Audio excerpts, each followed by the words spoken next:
Ouais, bah, moi ça va. Écoute, c'est vrai que ça fait un moment que j'avais pas fait d'émission de télé et je me sens plutôt pas mal. Enfin, ça va, la diffusion, mais c'est vrai que c'est toujours gênant. J'aime pas trop me regarder à la télé, donc bon, je regarde pas trop en fait. Ouais, bah, les enfants savent que voilà, j'ai fait de la télé auparavant, ils connaissent ma vie, ils voient bien que les gens dans la rue me reconnaissent. Parfois même, les gens, on leur demande de prendre des photos, donc du coup, ils sont habitués. Quand on m'a proposé de faire Maman est célèbre, je leur en ai parlé tout de suite et je leur ai demandé s'ils étaient d'accord parce qu'évidemment, on aurait des caméras dans notre intimité, des gens qui allaient venir chez nous, qui allaient leur poser des questions peut-être. Donc, est-ce qu'ils sont d'accord, oui ou non? Et j'attends toujours, d'eux qui me disent ce qu'ils ressentent et s'ils sont d'accord ou non et après je prends la décision si on le fait ou pas, mais c'est vrai que je les force pas, je leur demande toujours leur avis.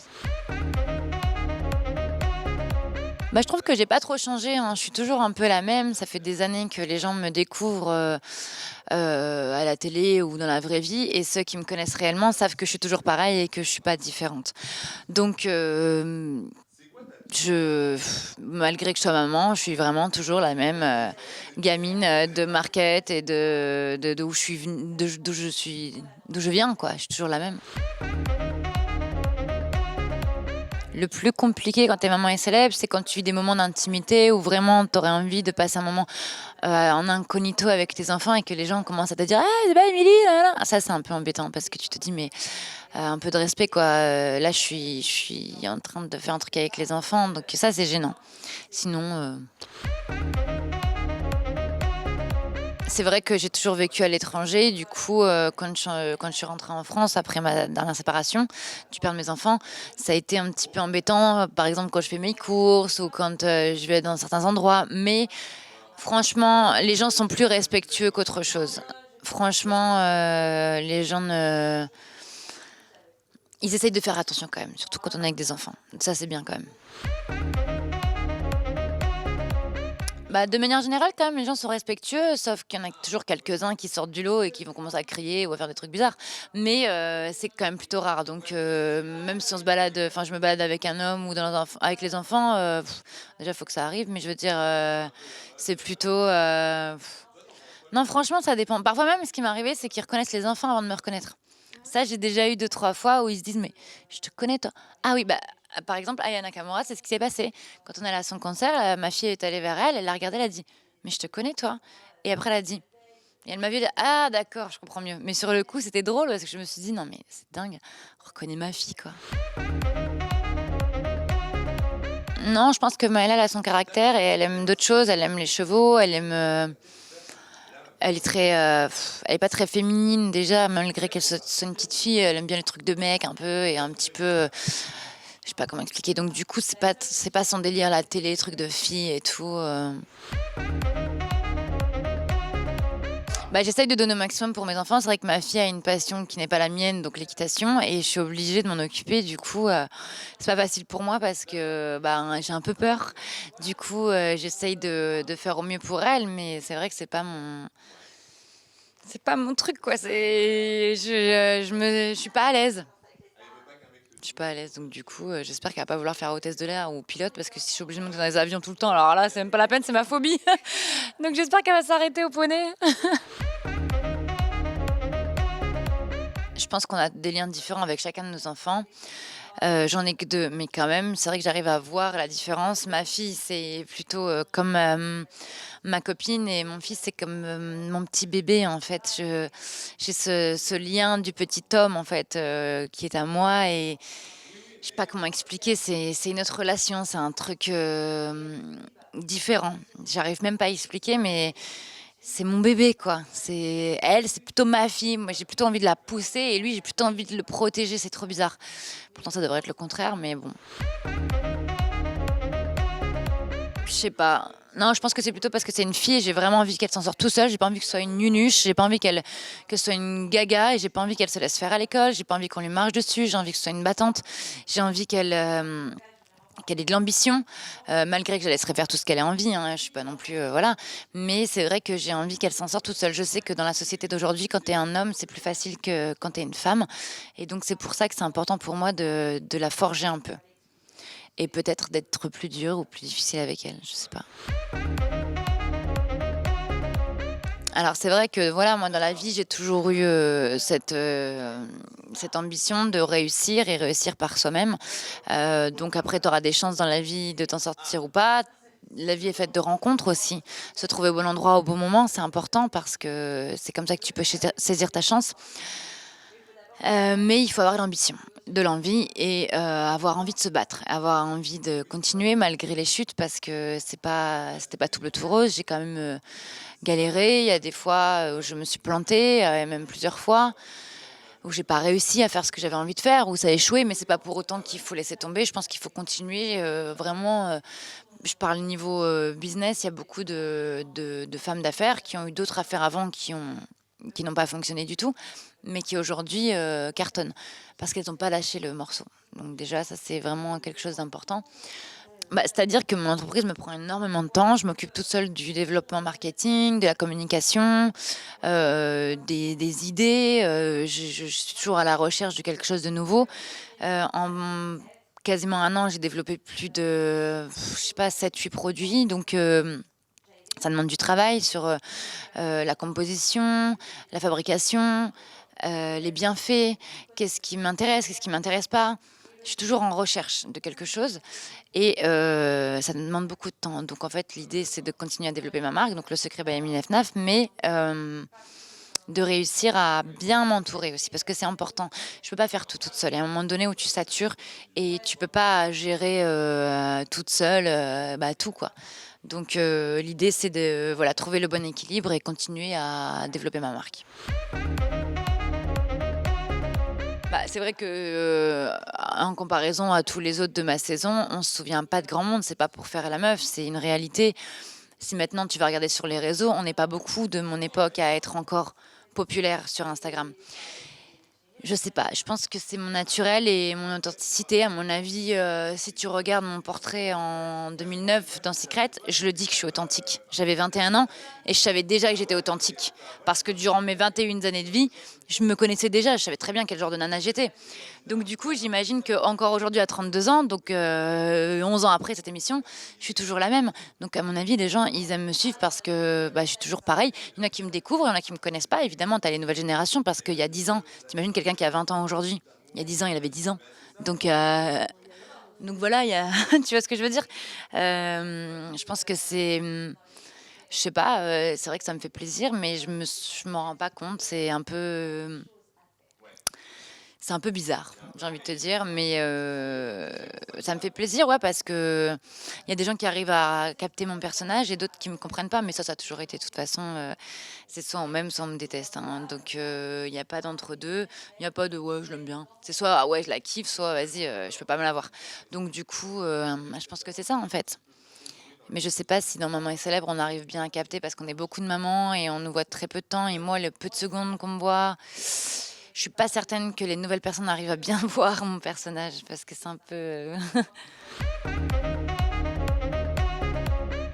moi, dans la saison 2, je sais, parce qu'on a déjà tourné des épisodes, je sais qu'on me voit différente de ce qu'on voit dans la saison 1 et je pense que ce sera encore mieux parce que la saison 1, c'est comme un peu un essai, on essaye, on teste des choses et là, c'est pareil, même pour nous. On a quand même donné notre, confiance, c'est-à-dire que, comment dire? On a cru en ce programme, mais on n'en savait rien. C'est-à-dire que nous, les premières mamans, on se lance dans quelque chose, on n'a pas vu d'épisode, donc on pouvait pas se dire: «Allez tiens, je vais le faire parce que ça a l'air d'être cool». On savait pas comment ça allait être.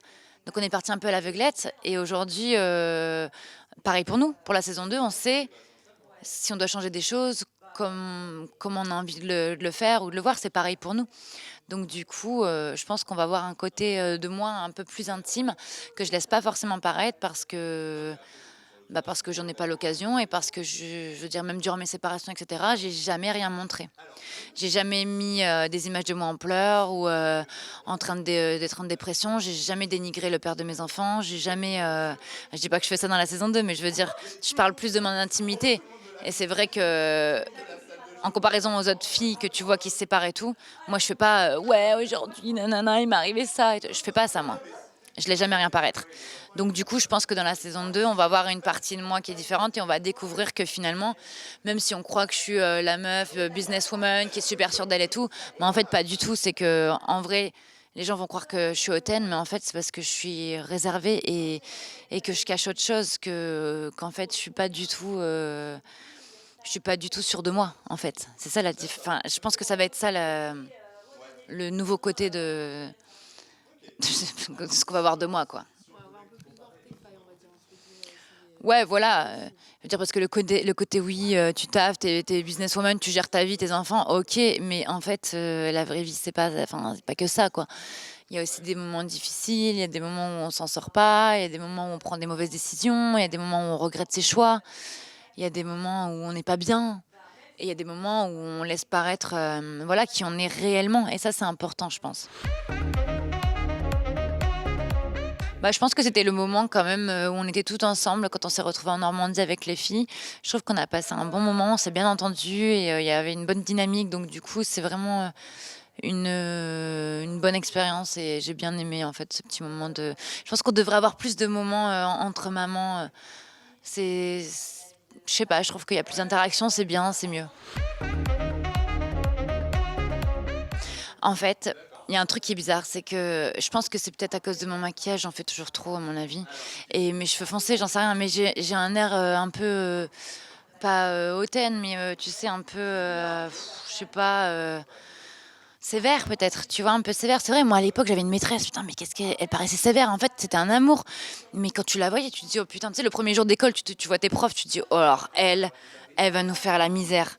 Et en fait, au fur et à mesure des cours, tu te dis: «Ah mais en fait, elle est cool. Elle a une tête méchante, mais en fait, elle est pas méchante».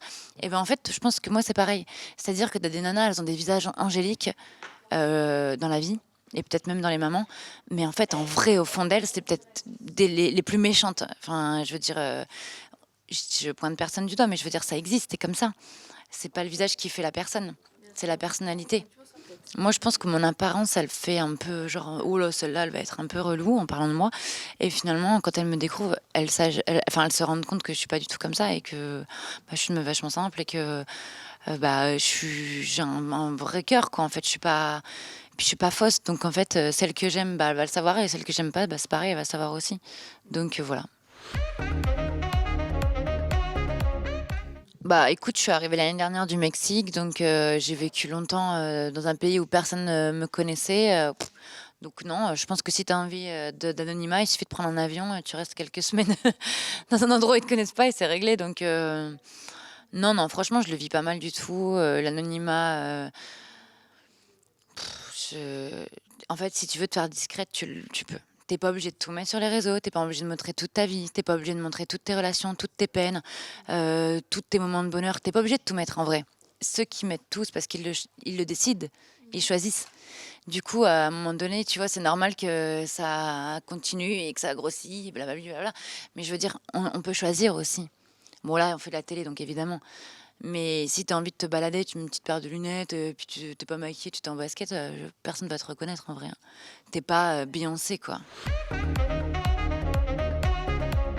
Heu, Bah, ce genre de télé-réalité, je les ai pas vraiment faites, hein, durant toutes ces années. Donc du coup, c'est pas forcément quelque chose qui m'attire, que ce soit, toutes les autres télé-réalités. Mais puis je me vois pas surtout prendre un avion et partir à des heures et des heures de mes enfants pendant des mois. Impossible.